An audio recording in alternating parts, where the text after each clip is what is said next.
as the players begin to level, patterns emerge. And when I say patterns, I mean cookie cut. Yeah, I can see where you're coming from. Whoa, I'm lightheaded, okay. Howdy. My name is Nonat, and I would like to preface this video the exact same way Cody prefaced his. I am biased. My thoughts and opinions are swayed by my own personal experiences and will not line up with everyone else's. That being said, I do have some counter-arguments to Cody's complaints in his most recent video. If you're not aware, Taking 20 just released a video titled I'm Quitting Pathfinder 2e because of this issue. If you haven't already, I highly recommend going and checking out his video before watching the rest of this one to get the full context of what I'm going to be talking about here. There should be a link right in the corner, as well as a link in the description to that video. The long and short of his video comes down to one major complaint that Cody has with the entirety of the Pathfinder 2e system, and that is the illusion of choice. An illusion of choice. Illusion of choice. Illusion of choice. It's the idea that players are presented with dozens upon dozens of feats to choose from and customize, but they are forced to take and use only the best ones. Regardless of the variance in enemies and backdrops and surprise ambushes or dockside brawls or dragon totems out in the jungle, the players all do the exact same thing over and over and over and over again. This is a difficult claim to dispute because Cody is clearly speaking from his experience. He's been running Age of Ashes with his group for a full year now, and every combat and encounter has felt samey and repetitive because all of his players have been forced to play the same way to be optimal. And I don't think he's wrong. He goes on to say that D&D 5e suffers from the exact same problem, but he'd rather use a simpler system when it comes to doing the exact same thing. It's easier to understand and it gets through these monotonous battles far quicker. Really, any D20 combat system will fall into that optimal gameplay loop because it's sort of how they're designed at their core. That, and people just love to do big optimal things. We do. We love big numbers. We love fireballs that wipe out half the room. We love attacking multiple times with critical hits for the maximum amount of damage. But my primary issue with Cody's critique is that he implies that his players are forced to play this way.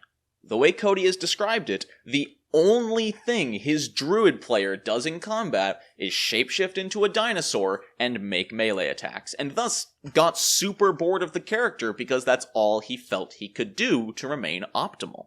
My druid player just this week asked me if they could go back and retcon some of their character abilities because they were getting bored just turning into dinosaurs and dragons to bite and claw things over and over again. Now to start off, I don't think this is a completely fair critique on the entire system.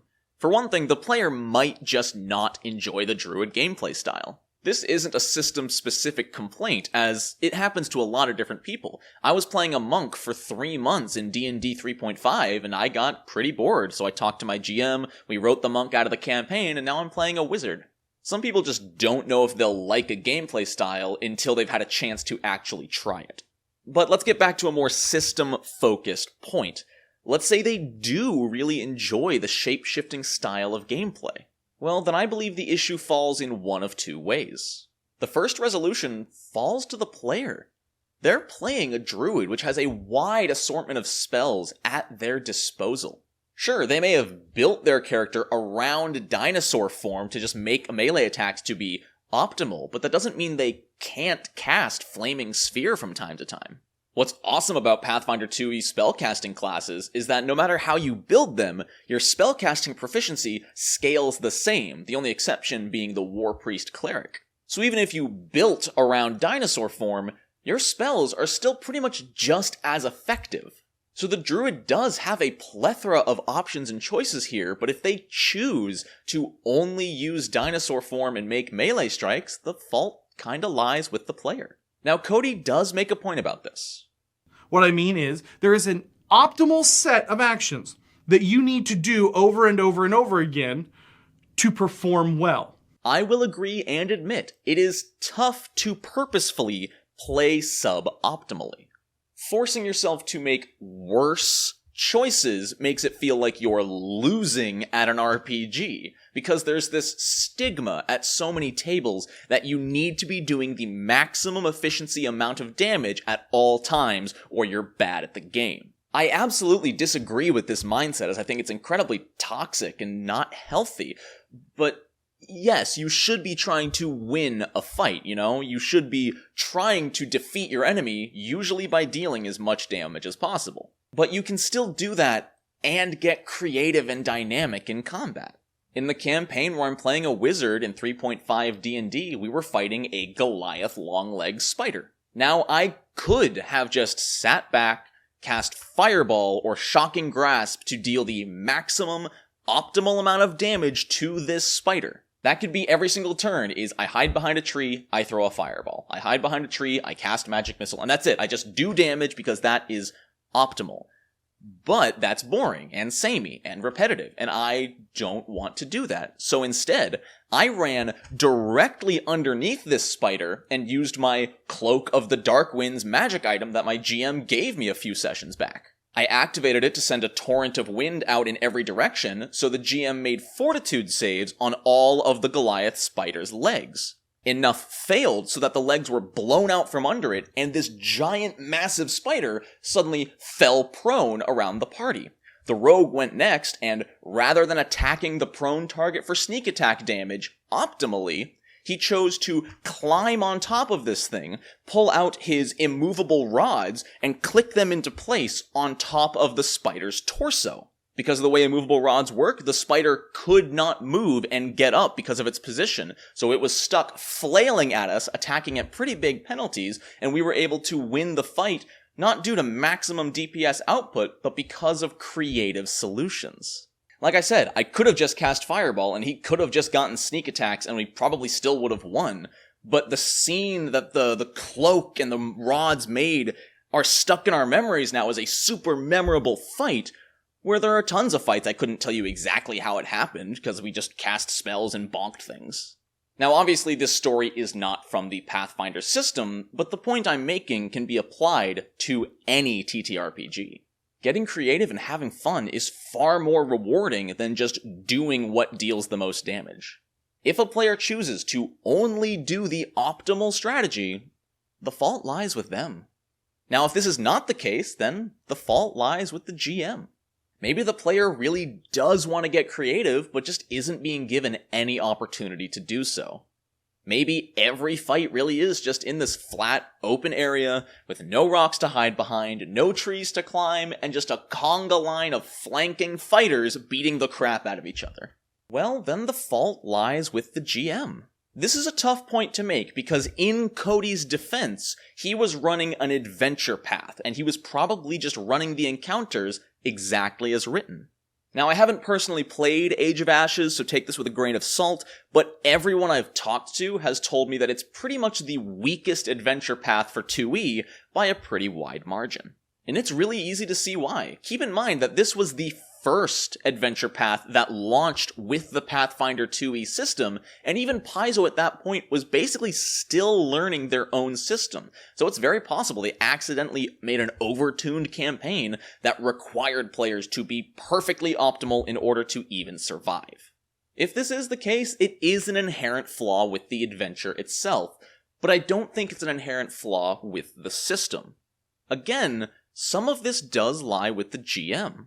As the game master, you have the power to change every single aspect of every single encounter, even in a pre-written adventure. In a vacuum, yeah, that seems difficult and cumbersome, but remember that at this point, Cody's been playing this game for about a year in this same adventure with the same party, up until their TPK. This far into the game, though, you should have a good enough idea of your party, what they're capable of, and whether these encounters seem balanced or not for your team.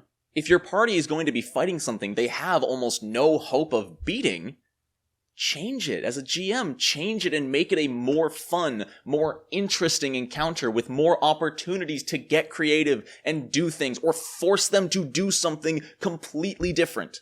This far into the game, there should be some analysis of what is and isn't going to work with your players. If they're going into a fight and they don't have any access to what this thing is weak to, and it's immune to all other damage, maybe change something, remove that enemy, put something else in that'll still put up a challenge, but won't be impossible.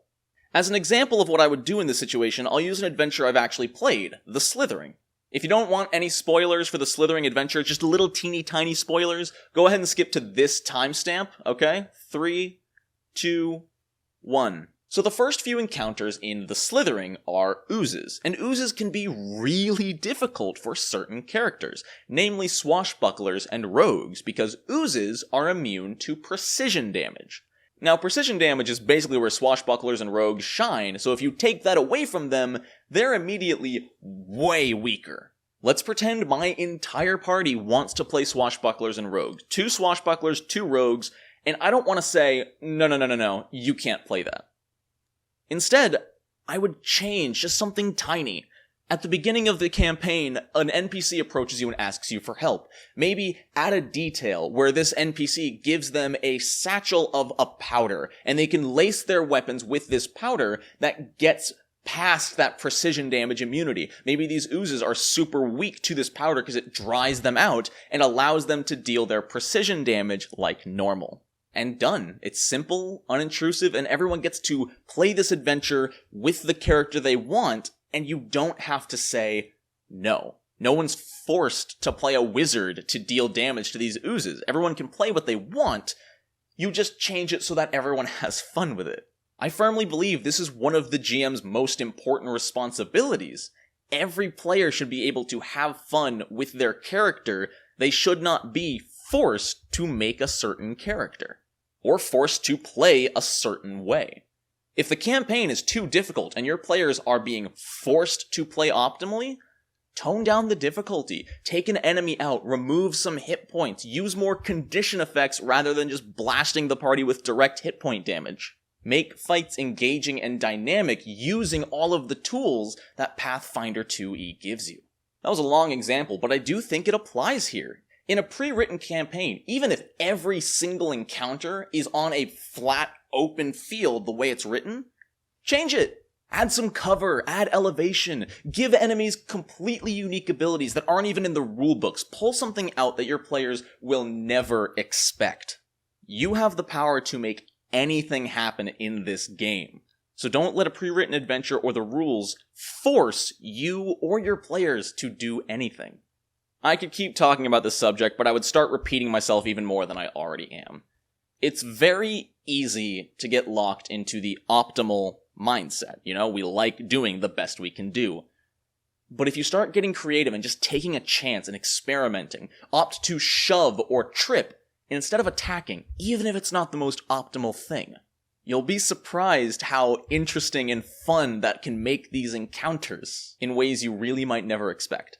Maybe I'm biased, and I've just gotten really lucky with my experiences in the system, but I have enjoyed every single opportunity I've had to play Pathfinder 2e for the past 11 months. I look forward to being a player every Tuesday, and I look forward to running my Patreon campaigns every other weekend. And honestly, most of all, I love talking about it with you guys.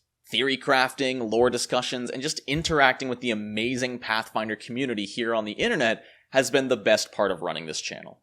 Cody, and everyone, you're all welcome to your own opinions, and I will never say you're wrong.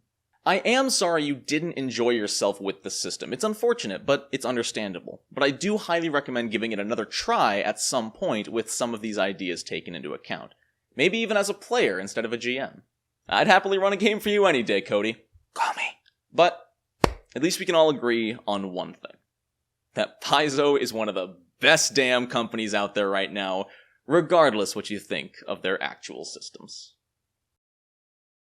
Oh, one final thing I want to add in post because I couldn't fit it anywhere in the main script. If anybody is experiencing that forced optimal boredom like Cody describes, I highly recommend trying the free archetype variant rule. It does not make your characters all that much stronger, but it does give every player way more options to play with. In my Patreon campaign, we have a cleric who used their free archetype to multiclass into druid. And so they have all these different nature abilities and divine abilities that they pull out when they need to. They can turn into a gnat, but they can also, call down a holy smite. It's awesome. So if you're experiencing that kind of limited optimal gameplay, try the free archetype variant, convince your GM. If you are a GM, use it. It is phenomenal, and in my opinion, the optimal way to play the Pathfinder 2e system.